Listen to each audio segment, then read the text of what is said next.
The massive observation window of the diplomatic vessel Peacekeeper framed the glittering expanse of space before them. Captain James stood with his hands clasped behind his back, watching as the ship's navigation systems adjusted their course through the star-speckled void. The blue-white gleam of the Stellar Federation's border beacons pulsed in the distance, marking the boundary between known space and humanity's first venture into an advanced alien civilization's territory.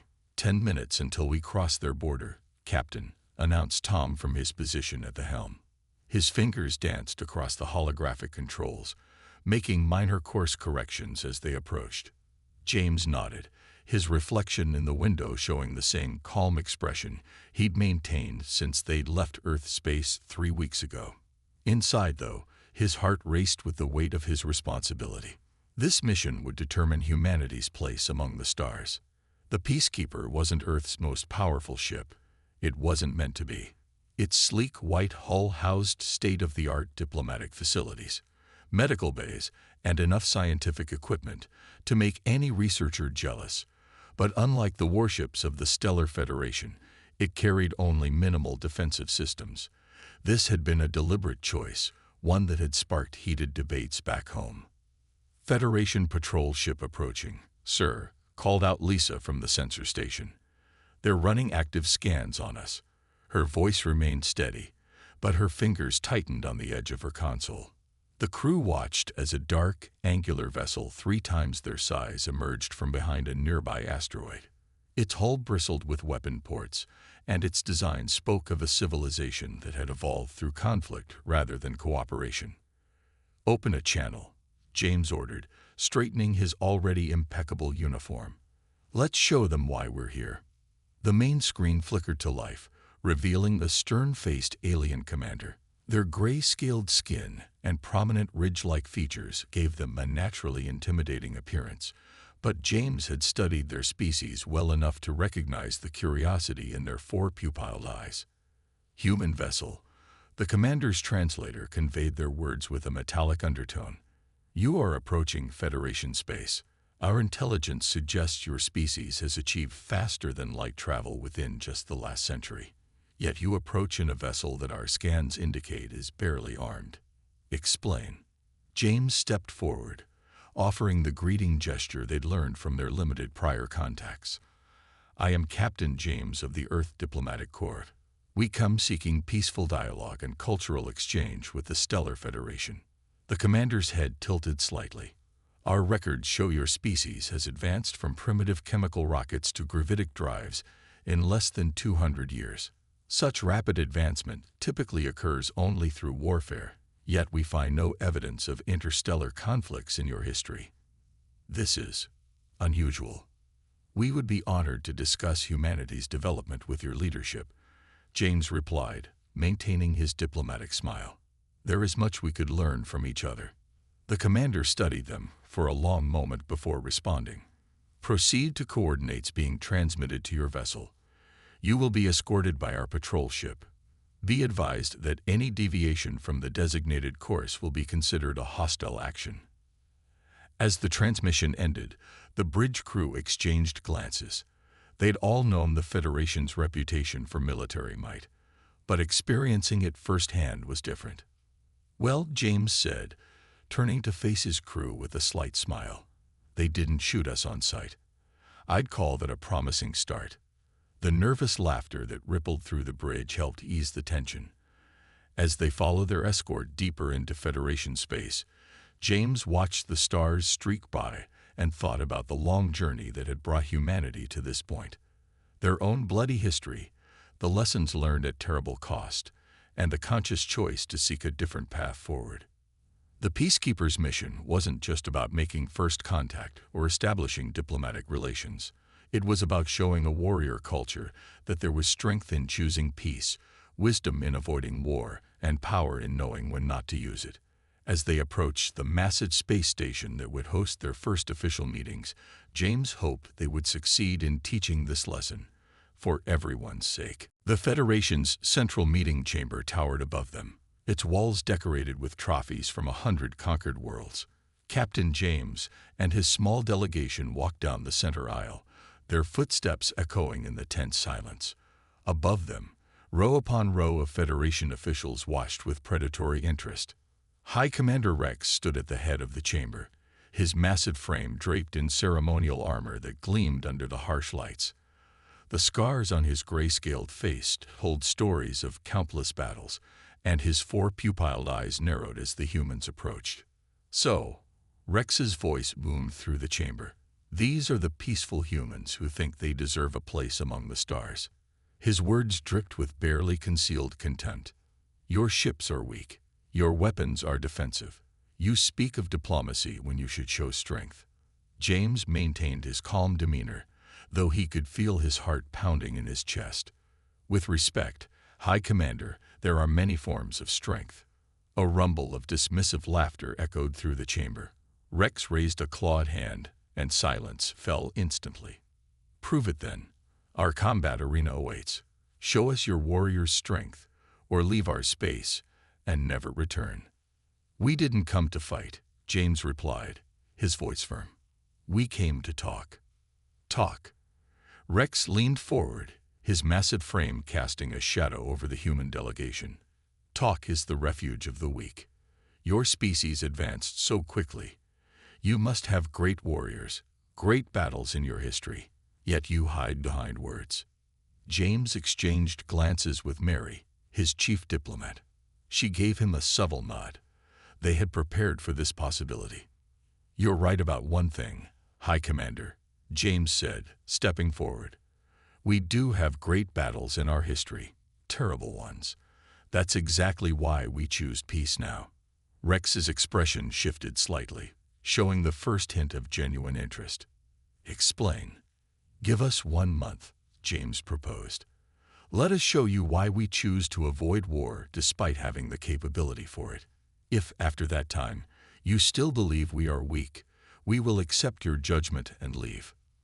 Murmurs filled the chamber as the Federation officials discussed this unusual request. Rex studied James intently, all four pupils dilating as he considered the proposal. "A waste of time," growled one of Rex's advisors. "They should prove themselves in combat or leave." "No," Rex's voice cut through the chamber like a blade. "There is something here I wish to understand." He straightened to his full height, towering over the humans. "You have your month, Captain James. But know this, if you fail to prove your worth, you will not simply leave. Your species will be marked as unworthy of Federation recognition. No trade, no diplomacy, no contact." James bowed slightly, hiding his relief. "Thank you, High Commander. We'll need permission to bring in some additional materials and personnel from our ship." Rex waved a clawed hand dismissively. "Granted, Commander Toll will oversee your activities." He pointed to a younger Federation officer who stepped forward, her scales a lighter shade than most. "She will report directly to me on your demonstration." As the humans were escorted from the chamber, Commander Toll fell into step beside them. "I hope you know what you're doing," she said quietly. "The High Commander is not known for his patience." "Sometimes patience is the strongest weapon of all," Mary replied, matching the commander's quiet tone. "We just need to help him understand that." Back on the Peacekeeper, James gathered his senior staff in the primary conference room. The next month would determine not just their mission's success, but potentially the future of human Federation relations.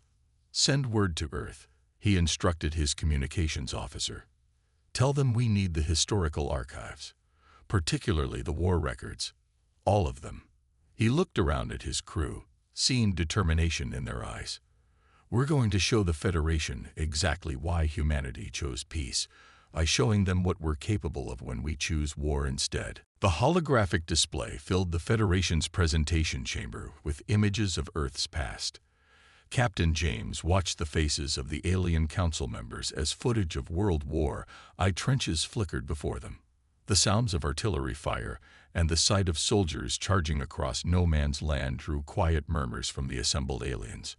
Commander Toll leaned forward in her seat, her scaled features showing an emotion James had learned to recognize as disturbed fascination. "Your warriors fought in these conditions, in dirt and mud. These weren't warriors. Mary explained, her voice steady. They were farmers, teachers, ordinary people caught in the machinery of war. She gestured, and the display shifted to show the aftermath. Fields of crosses, ruined cities, and hollow-eyed survivors. High Commander Rex remained silent, but his four pupilled eyes never left the display. The presentation moved forward in time, showing the rise of mechanized warfare. Tanks rolling across Europe, planes dropping bombs on cities, submarines hunting in the deep. Primitive weapons, one of the council members scoffed, but Rex held up a hand for silence. Notice the progression, James said.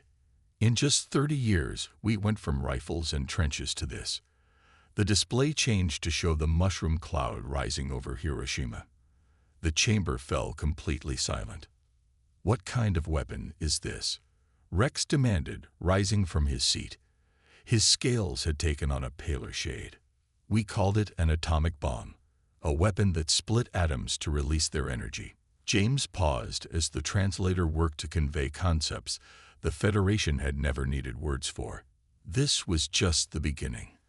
By the time we reached the height of our Cold War, humanity had enough nuclear weapons to destroy our planet several times over. The display showed missile silos, bomber fleets, and submarines carrying enough destructive power to end civilizations. Then came the simulations. What would happen in a full nuclear exchange? The Federation Council watched as the simulated Earth became a radioactive wasteland. Yet your world still exists, Commander Tull observed. You didn't use these weapons again after the first two. We came close many times. Mary stepped forward, changing the display to show the Cuban Missile Crisis, other near misses. Each time, we pulled back from the brink. We learned, slowly and painfully, that having the power to destroy isn't the same as having the wisdom to rule. Rex stood and walked closer to the display, his armor clinking softly. Show us your current military capabilities. James nodded to Tom at the controls. The display shifted to show modern Earth, the orbital defense platforms, the antimatter containment facilities, the faster-than-light weapon systems that humanity had developed but chosen to keep powered down. We could have come to you in warships, James said quietly. We could have displayed our weapons and demanded respect through fear. Instead, we came in the Peacekeeper because we've learned that true strength lies in choosing not to use the power you have. Commander Tull turned to Rex. High Commander, their weapons, some of these designs. They're more advanced than ours. Yet they hide them, keep them inactive. Not hidden, Mary corrected. Protected, maintained, but not used. Like a knife kept in its sheath, the threat of force is often more effective than its use. Rex paced the length of the chamber, his claws clicking against the floor. The other council members watched him nervously. Finally, he turned back to James. You show us all this death, this destruction, these weapons that could burn worlds. And you think this proves your strength? His voice was oddly quiet. No, High Commander, James replied. What proves our strength is that we saw all this, had all this power, and chose a different path. The Federation fights to show its strength. We maintain peace to show ours. Rex stared at the final image still hovering in the air. The Peacekeeper approaching Federation space, weaponless but unafraid. You are not what we expected, humans. He turned to address his council. Perhaps we have more to learn here than we thought. The simulation room aboard the Peacekeeper hummed with energy as Tom made the final adjustments to the strategic display system. Federation officers filled the observation deck above, their scales reflecting the blue light from the holographic projectors. High Commander Rex stood at the front, his massive frame casting a shadow over the control panel. What you're about to see, James explained, is a simulation of what would happen if our species went to war. He nodded to Tom, who activated the system. The room transformed into a three-dimensional map of space between Earth and Federation territory.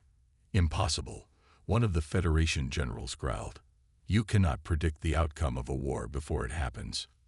Mary stepped forward. We've fed the simulation every piece of data we have about both our civilizations. Military capabilities, response times, strategic doctrines. The AI running this simulation has been trained on every war in human history. The display showed Federation warships advancing toward Earth space.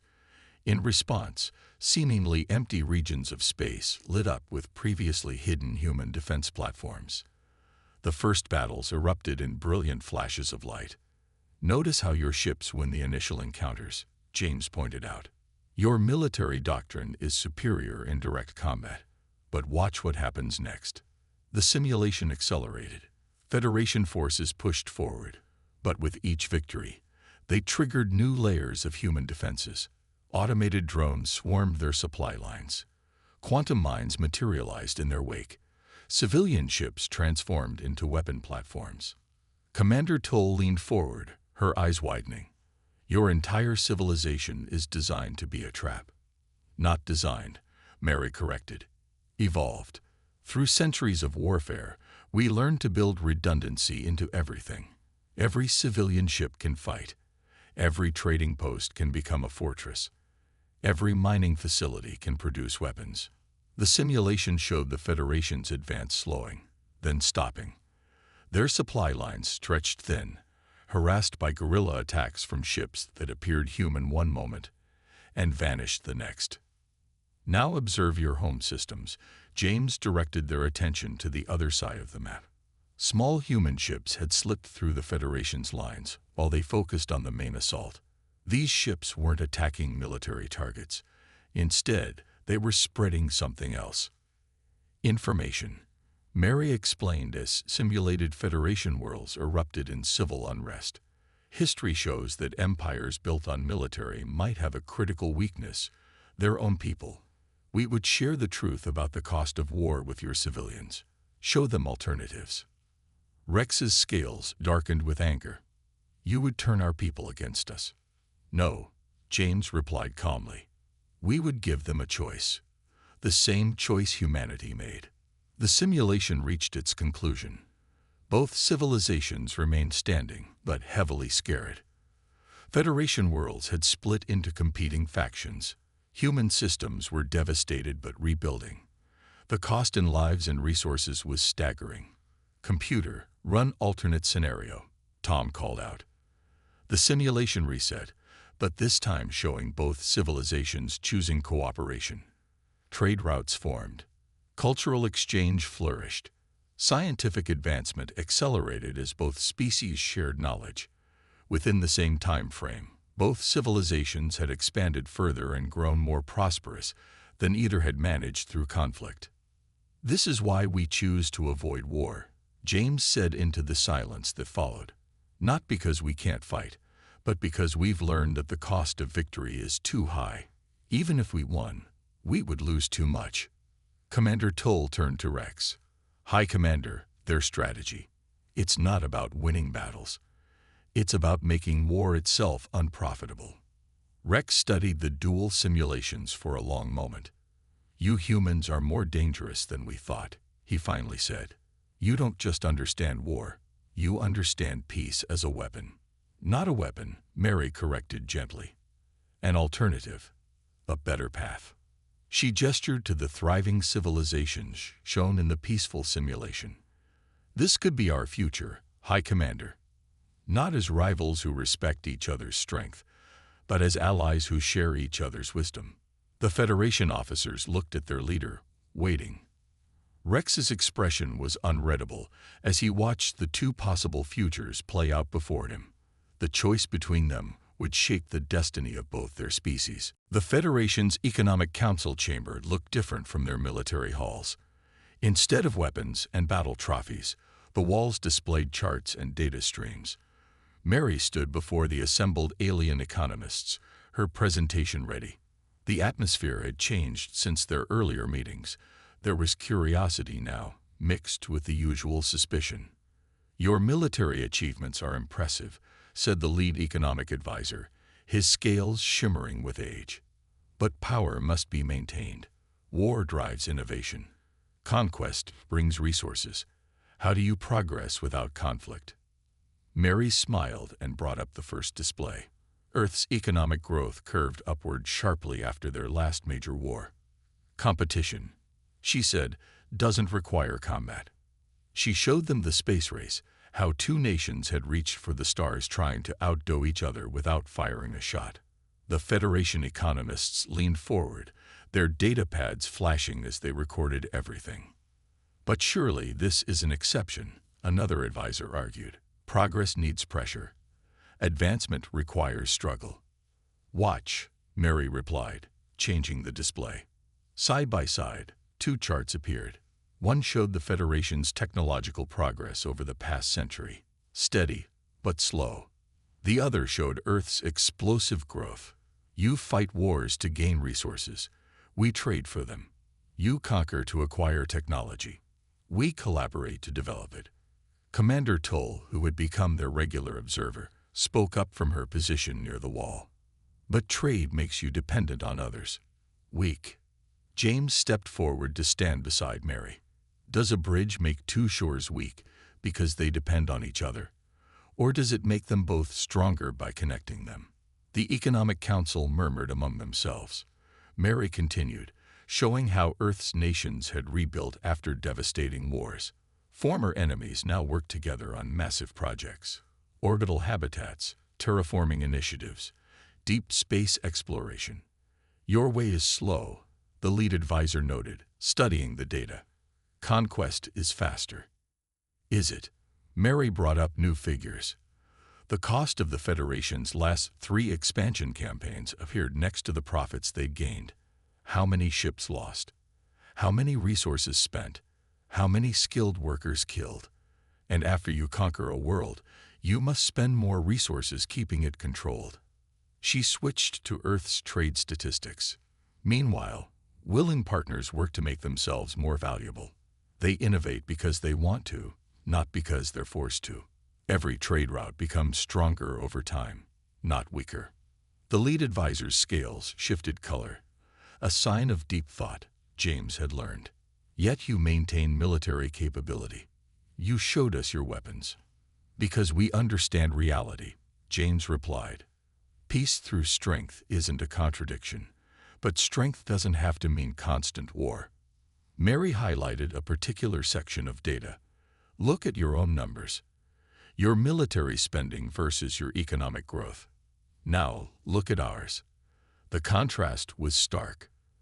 The Federation poured massive resources into maintaining their conquered territories. Earth invested in research, exploration, and trade. Your system is built on taking, Mary explained gently. Ours is built on growing.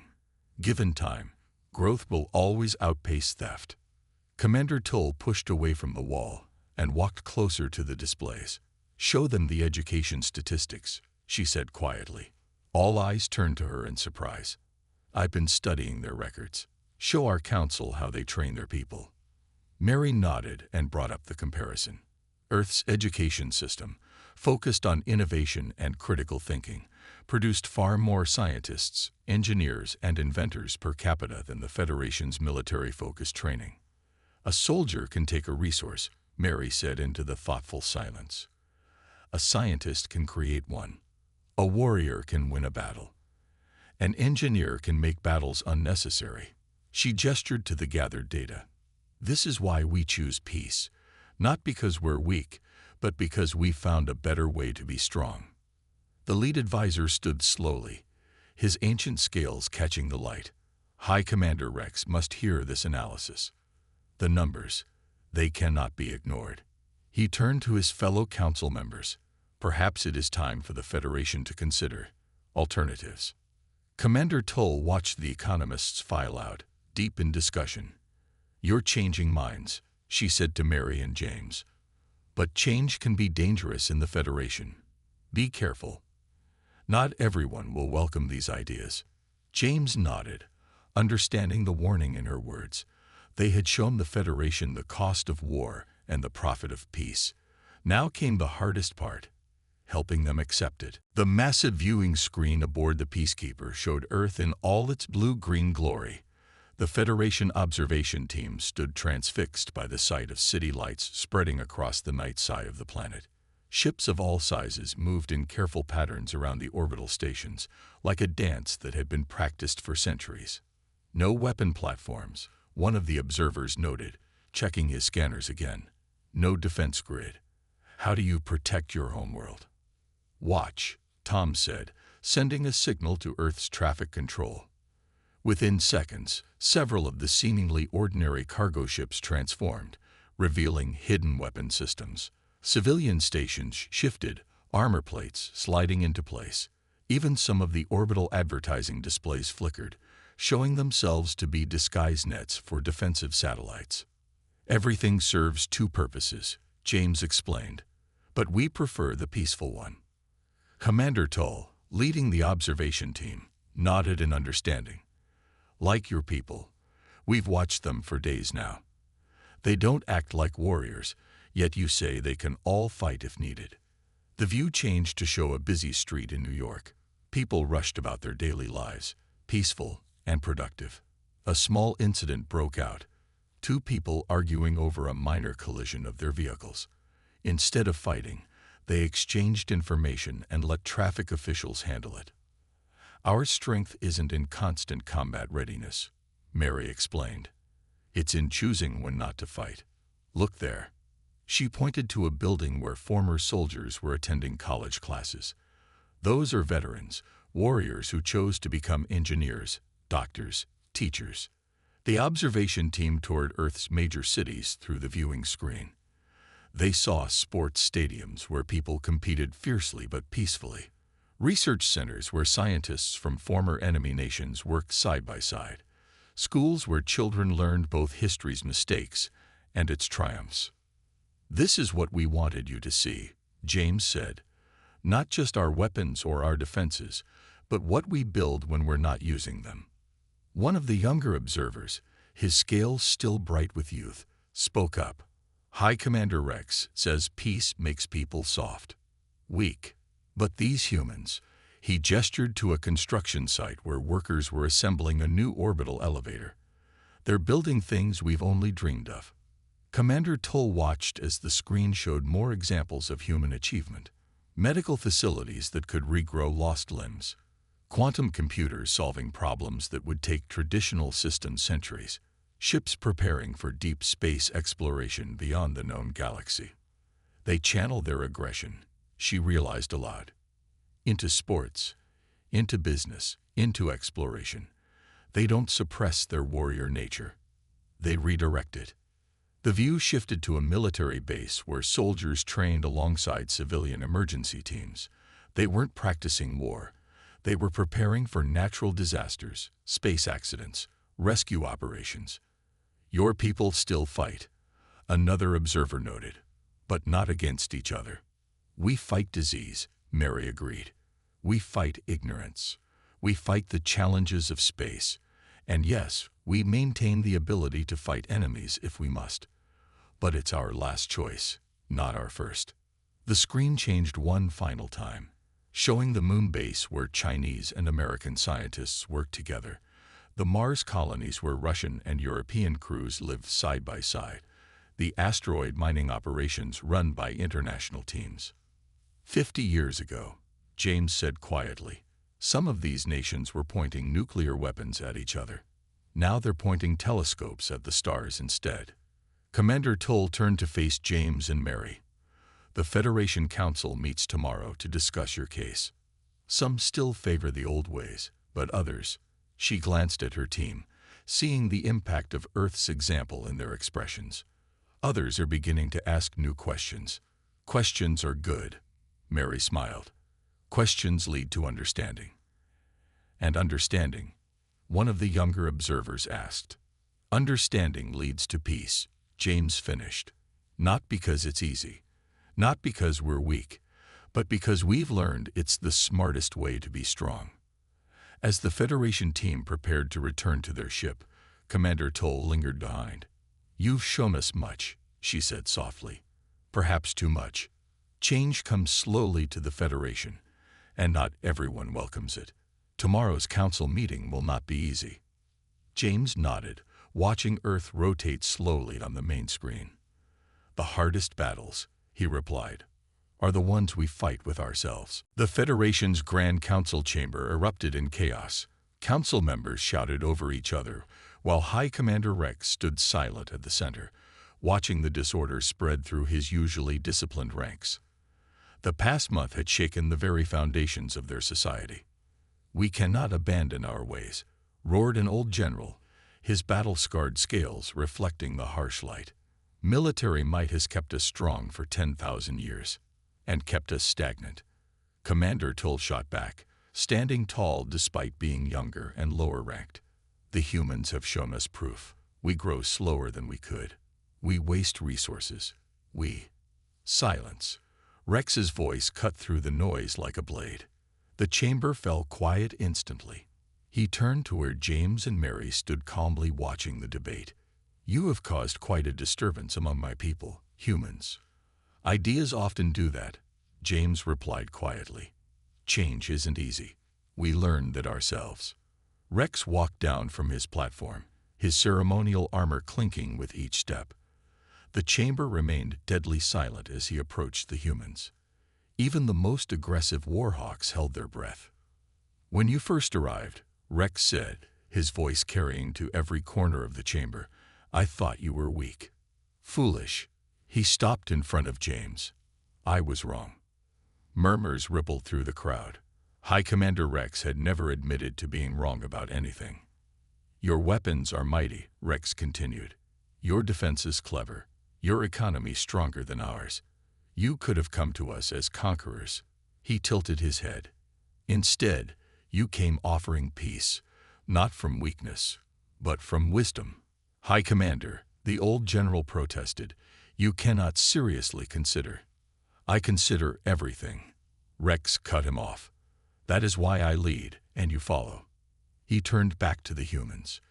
"You said you would prove your worth without combat. You have done so." Commander Tull stepped forward. "The observation team's reports are clear. Earth's achievements in peace surpass our achievements in war. Their unity makes them stronger than our dominance ever could." "Unity?" scoffed another council member. "They still have separate nations who choose to work together," Mary pointed out. "Choice is stronger than force. Willing allies fight harder than conquered subjects." Rex raised his hand, and the chamber fell silent again. "I have made my decision." He looked around the vast room, meeting the eyes of his council members. "The Federation will establish peaceful diplomatic relations with Earth.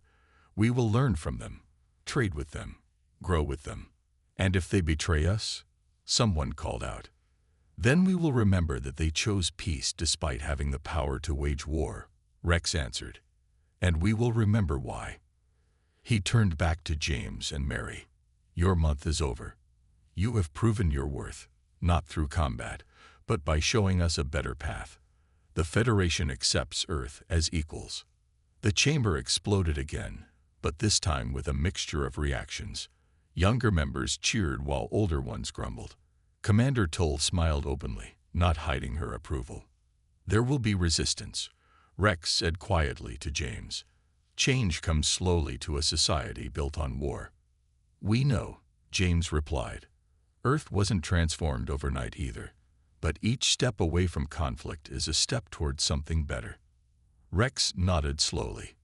Perhaps that is a battle worth fighting.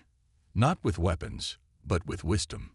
He turned to address the chamber one final time. "Let it be known across Federation space, we have found not just new allies, but new teachers. Earth has shown us that the strongest warriors are those who choose not to fight." Later, aboard the Peacekeeper, James stood at his familiar spot by the observation window.